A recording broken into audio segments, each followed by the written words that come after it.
മഹദിയുടെ ആദ്യത്തെ ശത്രു ആരായിരിക്കും എന്നൊന്ന് ആലോചിച്ചു നോക്കൂ. ചിലപ്പോൾ ഉത്തരം കേട്ടാൽ നിങ്ങൾ ഞെട്ടിപ്പോകും. ഇസ്ലാമിക പ്രവചനങ്ങളെപ്പറ്റിയുള്ള ഒരുപക്ഷെ നിങ്ങൾ അധികം കേട്ടിട്ടില്ലാത്ത ഒരു പ്രത്യേക കാഴ്ചപ്പാടാണ് നമ്മളിന്ന് നോക്കാൻ പോകുന്നത്. അപ്പോൾ ഒരുപാട് പേര് ചോദിക്കുന്ന ഒരു ചോദ്യത്തിൽ നിന്ന് തന്നെ നമുക്ക് തുടങ്ങാം, അല്ലേ? മഹ്ദി വന്നാൽ ആദ്യം പോയി ഫലസ്തീനെ മോചിപ്പിക്കുകയല്ലേ വേണ്ടത്? പക്ഷെ നമ്മൾ പരിശോധിക്കുന്ന ഈ ഉറവിടം പറയുന്ന ഉത്തരം അത് നമ്മൾ ഒട്ടും പ്രതീക്ഷിക്കാത്ത ഒന്നാണ്. കാരണം ഈ ഉറവിടം പറയുന്നത് എന്താണെന്ന് വെച്ചാൽ, മഹ്ദിയുടെ ഏറ്റവും വലിയ പോരാട്ടം പുറത്തുള്ള ശത്രുക്കളോടല്ല, മറിച്ച് സ്വന്തം ആളുകളുടെ ഇടയിൽ നിന്നായിരിക്കും. അതും എങ്ങനെയെന്നോ, ഖുർആൻ തന്നെ ഉപയോഗിച്ച് അദ്ദേഹത്തെ എതിർക്കുന്നവരിൽ നിന്ന്. പ്രവാചകൻ മുഹമ്മദ് അനുഭവിച്ചതിനേക്കാൾ വലിയ പരീക്ഷണങ്ങൾ മഹ്ദിക്ക് നേരിടേണ്ടി വരുന്നത് മുസ്ലിങ്ങളിൽ നിന്നായിരിക്കുമെന്നാണ് പറയുന്നത്. അപ്പോൾ ഈയൊരു വാദം ശരിക്കും മനസ്സിലാവണമെങ്കിൽ ഈ ഉറവിടം ഇന്നത്തെ മുസ്ലിം ലോകത്തെ എങ്ങനെയാണ് കാണുന്നതെന്ന് നമ്മൾ ആദ്യം മനസ്സിലാക്കണം. എന്താണവർ പറയുന്ന യഥാർത്ഥ പ്രശ്നം? അതായത്, ഇസ്ലാം എന്നതിന് അതിന്റെ പേര് മാത്രമേ ബാക്കിയുള്ളൂ, ഖുർആൻ എന്നതിന് അതിന്റെ അക്ഷരങ്ങൾ മാത്രമേ ബാക്കിയുള്ളൂ എന്നാണ് അവർ പറയുന്നത്.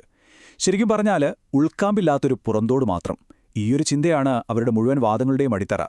ഒന്ന് നോക്കിയേ, ഈ ഉറവിടം വരച്ചു കാട്ടുന്ന ചിത്രം ശരിക്കും ഭീകരമാണ്. കടുത്ത ദാരിദ്ര്യം, ആവശ്യത്തിന് ചികിത്സയില്ല, വിദ്യാഭ്യാസ സമ്പ്രദായങ്ങളൊക്കെ തകർന്നു കിടക്കുന്നു, എല്ലായിടത്തും അടിച്ചമർത്തലും അഴിമതിയും. ആളുകൾക്ക് സ്വന്തം നാട്ടിൽ ജീവിക്കാൻ പറ്റാതെ നാട് വിടാൻ നോക്കുന്നു. ഇതിൻ്റെയൊക്കെ കൂടെ ഒരു വശത്ത് ജനങ്ങളിങ്ങനെ നരകിക്കുമ്പോൾ മറുവശത്ത് സ്വേച്ഛാധിപതികളായ ഭരണാധികാരികളും അവരുടെ കൂട്ടാളികളും സുഖലോലുപരായി ജീവിക്കുന്നു. അപ്പോൾ ആരാണ് ഈയൊരു അവസ്ഥയ്ക്ക് കാരണം? ആരുടെ നേരെയാണ് ഈ ഉറവിടം വിരൽ ചൂണ്ടുന്നത്? നമുക്ക് നോക്കാം.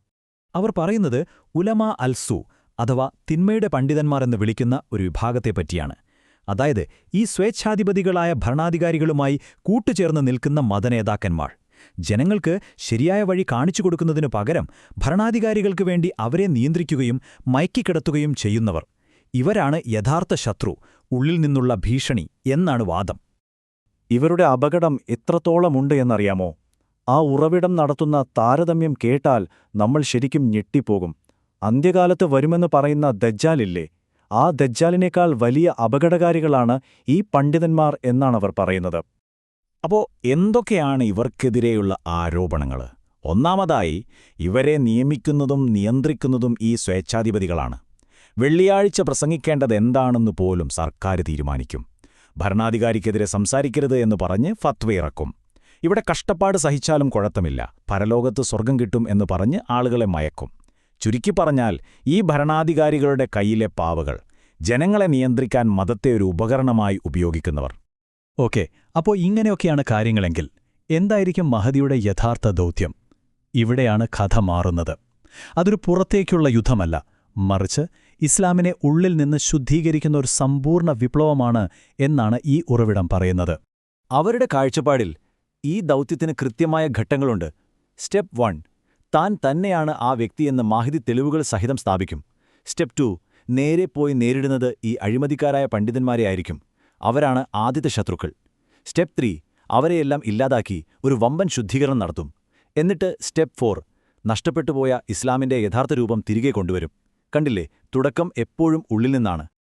ഈ ശുദ്ധീകരണം എന്ന് പറയുന്നത് വെറുമൊരു വാക്കല്ല, എത്രത്തോളം തീവ്രമാണെന്ന് നോക്കൂ.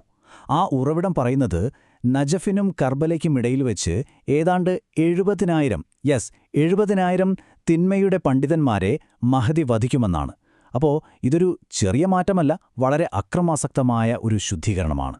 ഈ പണ്ഡിതന്മാരുടെ പഠിപ്പിക്കലുകൾ എങ്ങനെയുള്ളൊരു തലമുറയാണ് ഉണ്ടാക്കുന്നത് എന്നതിനെക്കുറിച്ച് ഈ ഉറവിടം ഉപയോഗിക്കുന്ന ഭാഷ വളരെ കടുപ്പമേറിയതാണ്.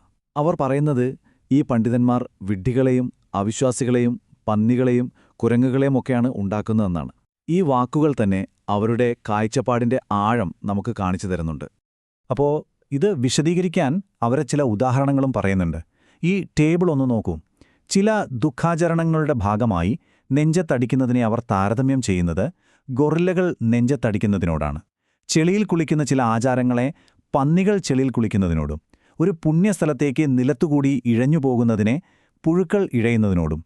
അതായത് ഇതൊന്നും യഥാർത്ഥ ഇസ്ലാമിന്റെ ഭാഗമല്ല, പിന്നീട് കൂട്ടിച്ചേർത്ത മൃഗതുല്യമായ കാര്യങ്ങളാണെന്ന് സ്ഥാപിക്കാനാണ് ഈ താരതമ്യം. ഈ ശുദ്ധീകരണം അവിടെയും നിൽക്കുന്നില്ല, അത് ഇസ്ലാമിലെ ഏറ്റവും പവിത്രമായ സ്ഥലങ്ങളിലേക്ക് വരെ എത്തുമെന്നാണ് ഈ കാഴ്ചപ്പാട് പറയുന്നത്. ഇതാണ് ഒരുപക്ഷേ ഏറ്റവും ഞെട്ടിക്കുന്ന ഭാഗം. മഹ്ദി മസ്ജിദുൽ ഹറാമിൽ കോടാലി വയ്ക്കുമെന്നും ഇപ്പോഴുള്ള കേബ പൊളിച്ചുമാറ്റി ഇബ്രാഹിം നബി പണിത അതിന്റെ യഥാർത്ഥ സ്ഥാനത്ത് പുതിയൊരെണ്ണം പണിയുമെന്നും ഈ ഉറവിടം അവകാശപ്പെടുന്നു. ഒന്നാലോചിച്ചു നോക്കൂ, എത്ര റാഡിക്കലായൊരു ചിന്തയാണിത്. ശരി, അപ്പോൾ ഇങ്ങനെയൊരു വലിയ ശുദ്ധീകരണത്തിനും പുനർനിർമ്മാണത്തിനുമൊക്കെ ശേഷം എന്തായിരിക്കും ഫലം? ഈ കാഴ്ചപ്പാടനുസരിച്ച് എന്താണ് അവസാനം സംഭവിക്കുക? അവിടെയാണ് ആ പ്രവചനം വരുന്നത്. ഇസ്ലാം തുടങ്ങിയത് അപരിചിതമായിട്ടായിരുന്നു, അത് അവസാനിക്കുന്നതും അപരിചിതമായിട്ടായിരിക്കും. അതായത് മഹദി തിരികെ കൊണ്ടുവരുന്ന ആ യഥാർത്ഥ ഇസ്ലാം ഉണ്ടല്ലോ, അത് ഇന്ന് നമ്മൾ കാണുന്ന ഇസ്ലാമിൽ നിന്ന് ഒരുപാട് വ്യത്യസ്തമായിരിക്കും. എത്രത്തോളം എന്നാൽ ഇന്നത്തെ മുസ്ലിങ്ങൾക്ക് പോലും അത് കാണുമ്പോൾ ഇതെന്തൊരു വിചിത്രമായ മതമെന്ന് തോന്നിപ്പോകും. അപ്പോ ഈ ഒരു വിശകലനം അവർ അവസാനിപ്പിക്കുന്നത് വളരെ ആഴത്തിലുള്ളൊരു ചോദ്യം മുന്നോട്ട് വെച്ചുകൊണ്ടാണ്. ആ ചോദ്യം ഞാൻ നിങ്ങൾക്കായി വിടുന്നു. നമ്മളെല്ലാവരും പണ്ഡിതന്മാരോട് പ്രവാചകനെക്കുറിച്ച് ചോദിക്കാറുണ്ട്, അല്ലേ? എന്നാൽ അതിനു മുൻപ് നിങ്ങൾ എപ്പോഴെങ്കിലും പ്രവാചകനോട് ഈ പണ്ഡിതന്മാരെക്കുറിച്ച് ചോദിച്ചിട്ടുണ്ടോ? ശരിക്കും ചിന്തിക്കേണ്ട ഒരു ചോദ്യം തന്നെയാണത്.